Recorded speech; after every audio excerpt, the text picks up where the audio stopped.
안녕하세요. 오늘도 제19권 광명변조 고기더강 보살품 제3회 부분을 계속해서 공부하겠습니다.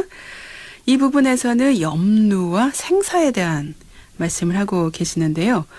염루라고 하는 것은 일종의 미혹한 생각이기 때문에요. 항상 몸으로 또는 말로 생각으로 끊임없이 업을 일으키는 것입니다. 이 몸, 말, 생각이 신구의 삼업을 말하는 것이죠. 이런 잘못된 견해로 인해서 일으킨 이러한 삼업이 몸으로는 살생, 도둑, 삿된, 음행 이 세 가지 업을 일으키게 되고요.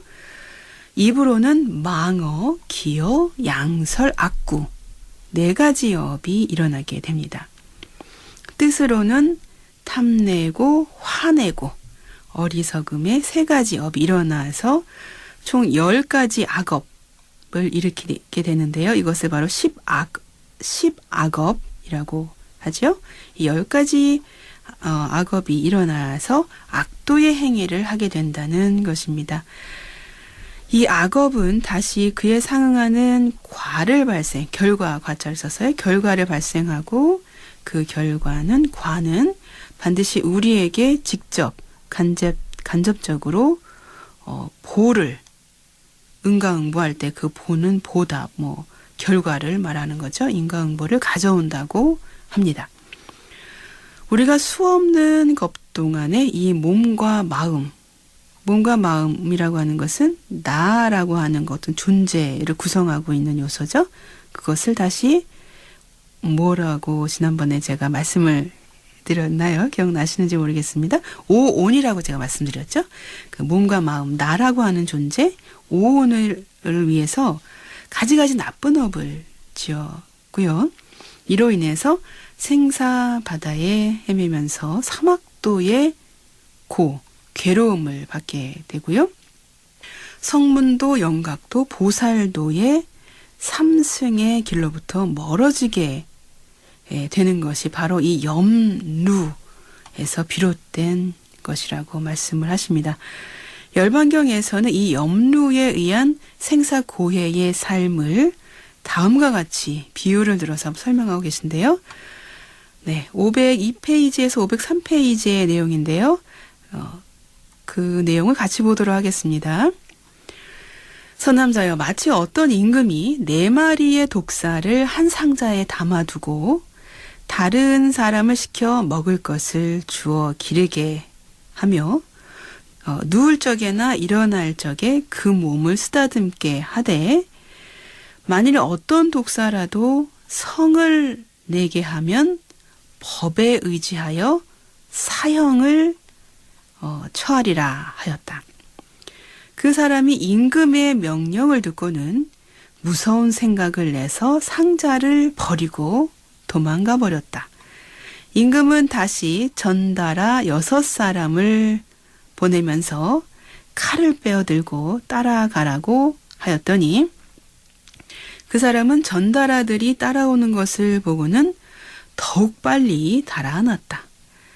그때의 5 전달아는 나쁜 방편으로 들었던 칼을 숨기고 가만히 다른 사람을 보내어 거짓 친근한 척하면서 도로 가자고 달래었으나 그 사람은 그 말을 믿지 아니하고 어떤 마을로 들어가서 숨으려 하였다. 그 마을에 들어가서 여러 집들을 살펴보았으나 사람은 보이지 않고 여러 독이나 뒤주들은 아무것도 담긴 것이 없었다. 사람들도 만날 수 없었고 물건도 얻을 수 없어서 그냥 땅바닥에 앉았더니 공중에서 이런 소리가 들렸다.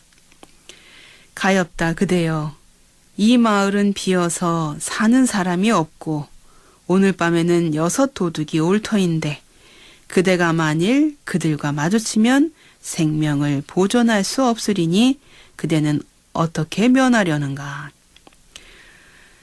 그때 그 사람은 무서운 마음이 점점 더해서 그 마을에서 떠나가려다가 큰 강을 만났는데 물살은 급하고 배도 때도 없었다. 황망한 중에 여러 가지 풀과 나무를 꺾어다가 뗏목을 만들어서 다시 생각하였다.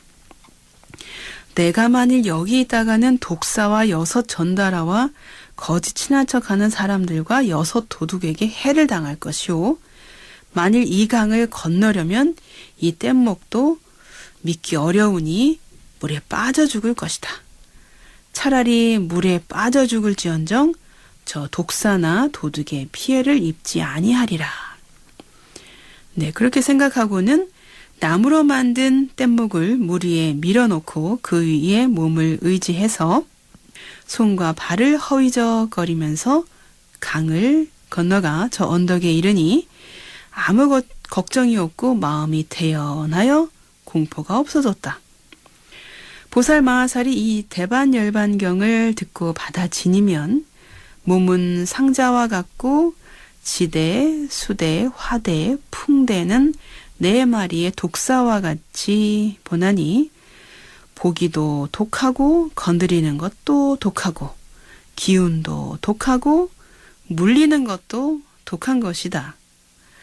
모든 중생이 이 4가지 독을 만남으로 목숨을 잃게 되나니 중생들의 4대에도 그와 같아서 보는 것도 나쁘고 건드림도 나쁘고 기운도 나쁘고 물리는 것도 나쁘며 이런 인연으로 여러 선한 일을 여의게 되느니라.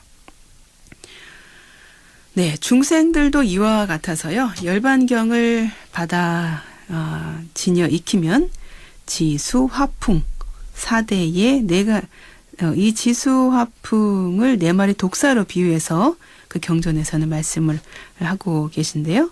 이 지수화풍 4대의 4마리 독사가 든 상자와 똑같다고 그렇게 비유를 들어서 말씀하고 계십니다. 이 4마리 독사는 보기에도 독하고 건드리는 것도 독하고 기운도 독하고 물리는 것도 독하듯이 중생들의 4대도 이와 같아서 보는 것도 아주 나쁘고 접촉하는 것도 나쁘고 기운도 나쁘고요.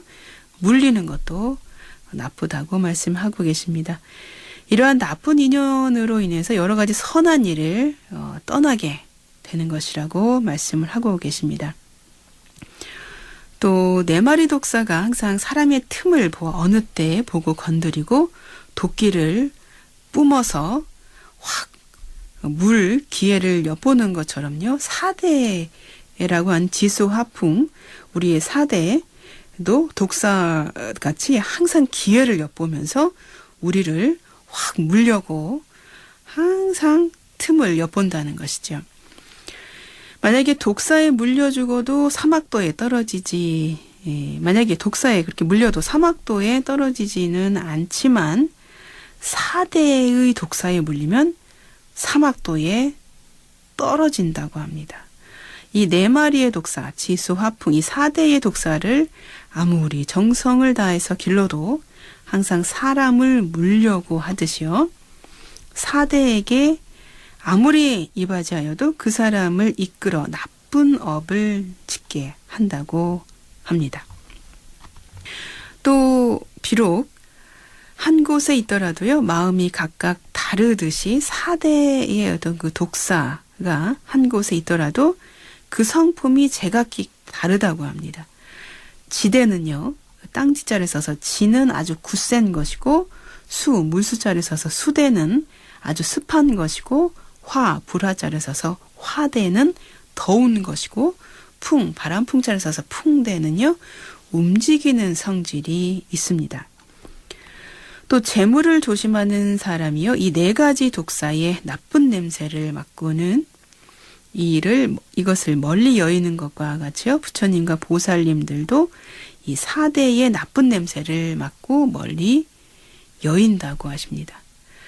독사를 기르도록 맡은 사람이 이 4마리 독사가 무서운 것이라고 여겨서 도망을 가듯이 바른 염회를 지닌 보살은 4대의 독사가 매우 무서운 것을 알아서 달아나서 팔정도를 닦는다고 하십니다. 네, 이러한 것을 전달하를 또 그 다음에는 이 전달하를요 오음에 비유해서 말씀을 하십니다. 여기서 전달하가 무엇인지 간단히 말씀을 드리고 경전 내용을 들어가도록 하겠습니다. 이 전달하는요 찬달라라고 하는 단어를 음역한 것입니다. 이 전달하 또는 찬달라는 고대 인도의 카스트 사회에서 브라마, 크샤트리아, 바이샤, 수드라 이 사성 제도가 확립되면서요. 그 서로 다른 계급 사이에서 태어난 사람이거나 또는 외래 또는 지방 부족을 일반적으로 잡종 계급이라고 하는데요. 이런 계급, 잡종 계급을 굉장히 멸시하는 풍습이 생겼습니다. 그래서 가장 하등 계급을 이 찬달라라고 부르는데 이 찬달라는 만우법전에도 이미 규정이 그렇게 돼 있다고 합니다. 이 찬달라 또는 전달라들은요, 도살업이나 죄인의 사형 집행 등 아주 극한 직업을 가졌다고 합니다. 사회적으로는 그 지위가 아주 극단적으로 낮아서요. 거의 모멸적인 어떤 그런 대우를 받았다고 합니다. 생활도 아주 극도로 비참했고요. 현재 보통 우리가 불가촉 천민이라고 부르는 그러한 계급의 사람들이었던 것이죠.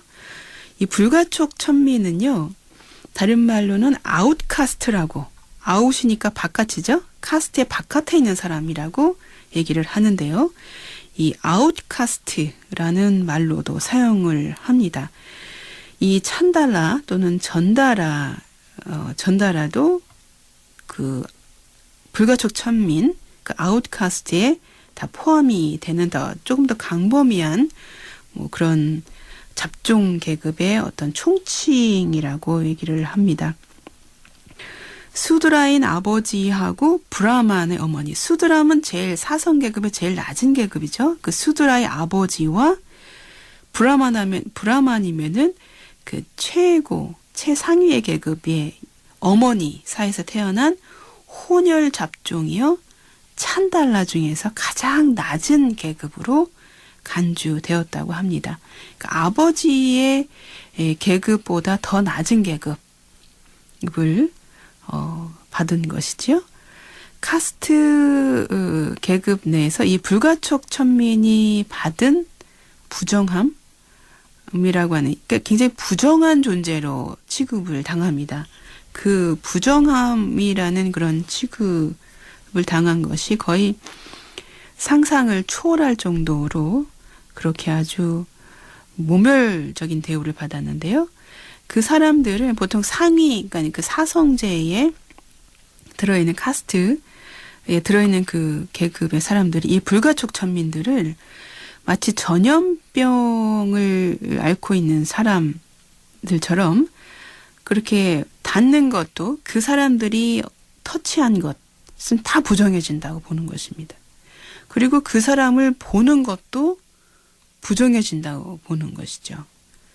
그 정도로 그래서 그 불가촉 천민들은 책을 읽다 보면 그 종을 달고 다녔다고 합니다. 딸랑딸랑 소리가 나면 그 딸랑딸랑 소리가 나면 이제 사람들이 다 문을 닫아버리는 거죠. 보지 않으려고. 보면 내가 부정해지기 때문에 그렇게 딸랑딸랑 종을 달고 다녔다는 얘기도 합니다. 이들은 주로 인도 사회에서요. 멸시받는 시체 처리, 가죽 수리 같은 거, 길거리 청소, 구식 화장실, 변을 처리하는 그런 일, 정화조유, 오물 처리, 그 농장에서 거름을 내는 거, 그런 하여튼간 아주 힘든 그런 일들을 도맡아 했고, 그래서 그런 사람들은 아주 가난한 노동자였고, 잡일을 하는 아주 노예 수준의 어떤 그런 집단이었습니다. 멸시와 편견, 그리고 종교, 문화, 사회 차별을 받으면서 아주 빈곤한 삶을 살아온 사람들이죠. 예, 이러한 지금도요. 예, 사실 인도 정부에서는 이런 불가촉 천민들의 지위를 보호하기 위해서요. 이들을 소수민족들과 함께 SC, ST라고 해가지고 지정 카스트로 분류를 해놨습니다. 그래서 학교나 직장에 그들만을 위한 쿼터제를 이제 의무적으로 하게 만들었죠. 그래서 특전 입학, 특전 입사 혜택을 마련해 놓고 있습니다. 그래서 그들이 학교에서 아이들을 보낼 의지가 있고 뭔가 직장에서 일할 의지만 있으면요. 그들은 쉽게 그런 학교에 들어갈 수 있고 또 입사를 할 수 있는 그런 혜택을 마련해주고 있습니다. 그렇지만 인도 사람들의 정신 세계에서 그 계급이라고 하는 그런 개념이요. 아직도 남아있기 때문에 계급이 낮은 사람들에 대해서 굉장히 멸시하는 풍토가 지금도 남아 있습니다. 네, 그래서 여기 경전에서는 이 5 전다라, 그러니까 찬다라, 이 불가촉 천민들을 오온. 지난번에 한번 제가 설명드렸죠. 오음이 뭔지, 오온이 뭔지요. 그 5가지 색, 수, 상, 행, 식이 오온이라고 제가 말씀드렸죠. 그 색, 수, 상, 행, 식을 5 전다라, 5명의 어떤 5 종류의 그런 그 불가촉 천민이라고 비유를 해서 말씀하고 계십니다.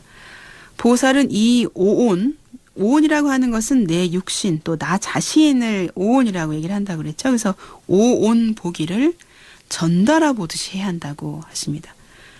제가 아까도 말씀드렸지만 전달아들은 종을 달고 다닌다고 말씀했죠. 이렇게 종소리가 들리면 문을 다 닫아버리고 보지 않으려고 하고 그렇게 했다고 했죠. 그렇게 전달아를 보듯이 전달아를 대하듯이 했다는 것이죠. 그렇게 오온을 무서워하고 경계해야 된다는 말을 이렇게 극단적으로 전달아를 비유를 들어서 말씀하고 계십니다. 하지만 이 전달아 비유를 든 거는 좀 별로 제가 마음이 편하지가 않은 그런 생각이 듭니다. 네, 전달아라는 사람으로 하여금 은혜와 사랑은 떠나게 하고 원수를 만나게 하기 때문에 오온도 사람들로 하여금 나쁜 법을 탐하게 하고 선한 법을 여의게 한다고 그렇게 말씀을 하고 계십니다. 전달아가 여러 가지 무기로 무장하듯이 오온도 여러 가지 번뇌로 무장을 하고 있고 어리석은 사람을 해쳐서 생사에 떨어지게 한다라고 합니다. 전달아는 자비심이 없어서 자비심이 없는 게 아니라 그렇게 전달아를 보는 사람들이 자비심이 사실은 없는 거였는데 하여튼 전달아를 그렇게 이제 말씀을 하고 계십니다. 원수나 친한이가 모두 해치게 된다. 그러니까 나쁜 뜻으로 지금 이야기하고 있는 것입니다. 그런 전달아처럼 오음도 똑같이 자비심이 없어서 선과 악을 함께 해친다고 말씀을 하십니다. 네, 다른 사람을 해치는 그런 마음을 품고 있기 때문에 오음이라고 하는 것도 항상 번뇌로 사람을 해치게 된다고 합니다. 이렇게 전달아를 오온으로 비유를 해서 말씀을 하시고 계시는데요. 보살은 이와 같이 오온이 전달아보다 더함을 알게 된다고 하십니다. 중생이 5가지 전달아에게 살해되더라도 피해를 입더라도 지옥에 떨어지지 않지만 오온의 살해를 입으면 지옥에 떨어진다고 말씀을 하고 계십니다. 그에 관련된 경전 내용이요. 504페이지 아랫부분부터 나오는데요. 네, 그 내용은 다음 시간에 우리가 같이 봐야 되겠습니다. 오늘은 여기서 마치겠습니다. 부처님의 유운을 마음에 새기면서 오늘의 경전 공부를 마치겠습니다. 형성된 것은 모두 소멸하기 마련인 법이다. 게으르지 말고 부지런히 정진하라.